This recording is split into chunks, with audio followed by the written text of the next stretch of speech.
देखिए बाबू, आज हम लोग पढ़ने वाले हैं ब्रीथ। ब्रीथ आपको हम पूरा समझा देंगे। अभी तक आप नहीं समझोगे तो इस वीडियो को देखने के बाद पक्का ब्रीथ समझ जाइएगा। ब्रीथ के आप एक एक भाग को हम समझाने वाले, ठीक है। आप एक एक भाग समझ जाइएगा ब्रीथ का, ठीक है। देखिए ब्रीथ क्या होता है। ब्रीथ समझिए कि क्या है जी।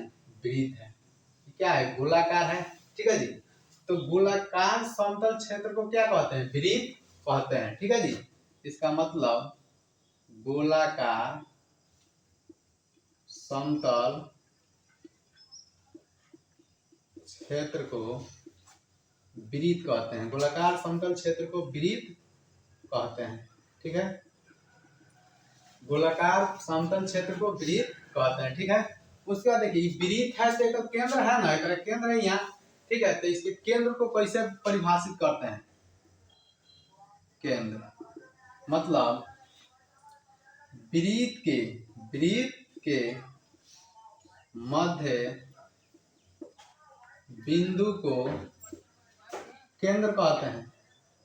वृत्त के मध्य बिंदु को क्या कहते हैं, केंद्र कहते हैं। एक और मतलब समझिए, केंद्र को ओ से सूचित किया है, केंद्र को ओ से सूचित किया जाता है। मतलब कोई भी गोलाकार चीज बनाइएगा तो बिना केंद्र के वो नहीं बनेगा। और केंद्र कहीं से भी मापिएगा तो उसके क्या होना चाहिए, मध्य में होना चाहिए, यानी बीचों बीच होना चाहिए, तभी वृत्त का निर्माण होगा, अन्यथा वृत्त का निर्माण नहीं होगा, ठीक है।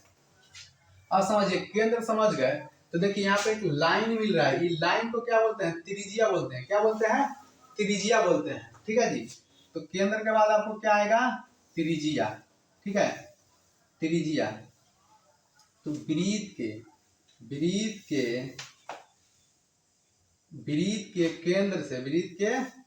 केंद्र से परिधि को मिलाने वाली रेखा को त्रिज्या कहते हैं। त्रिज्या कहते हैं, ठीक है। उसके बाद समझिए, तो यहाँ परिधि बोल रहा है, परिधि यहाँ का पूछा है परिधि। तो परिधि किसे कहते हैं, परिधि बराबर मतलब परिधि क्या होता है, ठीक है। तो वृत्त जिस, देखिए वृत्त जिस गोलाकार रेखा से बाना होता है उसे परिधि कहते हैं। परिधि कहते हैं। अभी हम लोग सभी का डिफिनीशन जानेंगे, उसके बाद समझेंगे परिधि क्या होता है, परिधि बराबर क्या होता है, त्रिज्या बराबर क्या होता है, ठीक है। अब समझिए, इसमें वृत्त में क्या होता है, व्यास आता है। क्या होता है, व्यास, ठीक है। तो व्यास जानेंगे क्या होता है, व्यास। समझिए, वृत्त के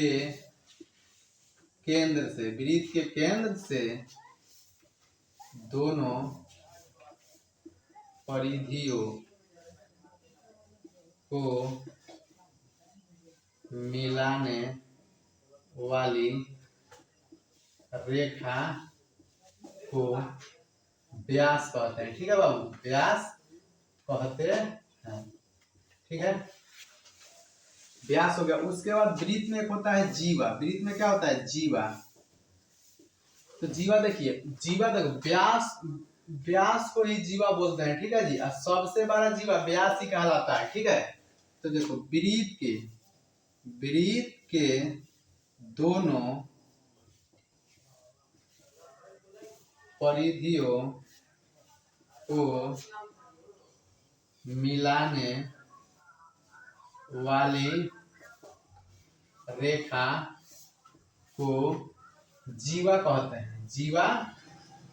हैं, ठीक है। अब देखिए वृत्त से संबंधित बात जानेंगे, वृत्त से संबंधित बात। तो देखिए वृत्त से संबंधित बात क्या होते हैं, वृत्त से संबंधित बातें लिख सकते हैं, बातें। देखिए बाबू, अब वृत्त का क्षेत्रफल क्या होता है, तो वृत्त का क्षेत्रफल एक एक चीज हम आपको सिखा देंगे। वृत्त का क्षेत्रफल मतलब पाई आर स्क्वायर, ठीक है। उसके बाद वृत्त का परिधि, तो वृत्त का परिधि। तो वृत्त का परिधि होता है 2 पाई आर। वृत्त का परिधि क्या होता है 2 पाई आर। उसके बाद आप क्या सीखिए व्यास सीखिए, क्या कहलाता है व्यास। तो वृत्त के व्यास, ठीक है, वृत्त के व्यास को डी से सूचित किया जाता है, ठीक है।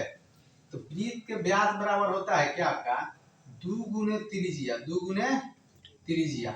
और त्रिज्या को आप किससे सूचित करते हैं आर से सूचित करते हैं 2 आर, ठीक है। अब आपको होता है वृत्त की त्रिज्या क्या होता है, वृत्त की त्रिज्या, ठीक है। तो वृत्त के त्रिज्या को आर से सूचित करते हैं, ठीक है। व्यास बटा 2 होता है, व्यास बटा 2, यानी व्यास जी बटा 2, ठीक है। समझिए ये वृत्त है, ये एक और केंद्र है, ये इसका त्रिज्या है, ये दोनों साइड अगर मिल गया तो ये क्या बन जाता है व्यास, ये बन जाता है, क्या कहलाने लगता है व्यास, ठीक है।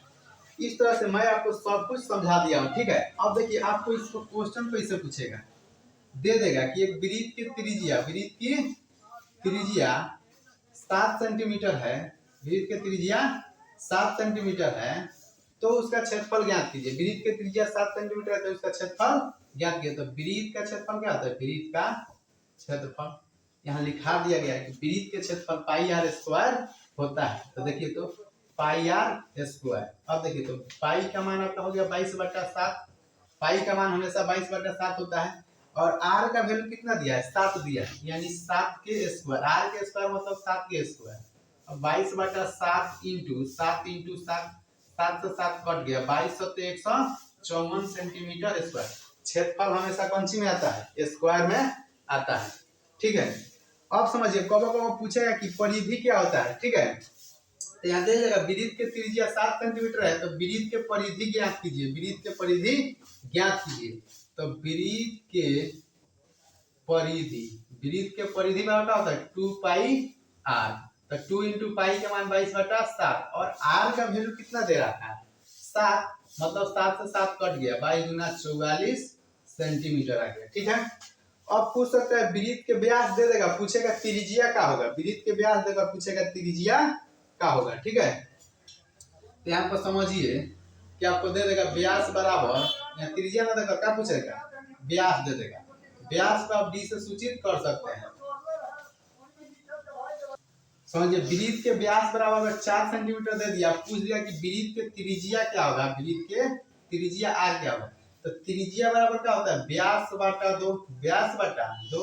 तो आपका व्यास का वैल्यू 4 दिया है ना, यानी 4/2, यानी कितना आ गया 2 सेंटीमीटर आ गया, 4 सेंटीमीटर दिया हुआ है, ठीक है।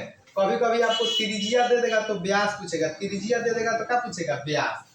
तो यहाँ पर लिख सकते हैं, ये मिटा दीजिए, यहाँ पर दे देगा आपको क्या त्रिज्या, त्रिज्या आर बराबर समझिए कि 5 सेंटीमीटर। तो पूछेगा कि बताइए व्यास का होगा, तो व्यास, व्यास को डी से, व्यास बराबर क्या होता है 2 गुने त्रिज्या, ठीक है जी। तो 2 इंटू त्रिज्या का वैल्यू 5 है, यानी 10 सेंटीमीटर, क्या आ गया 10 सेंटीमीटर। इस तरह से हम सभी का क्वेश्चन भी करा दिए और डिफिनीशन भी लिख दिए।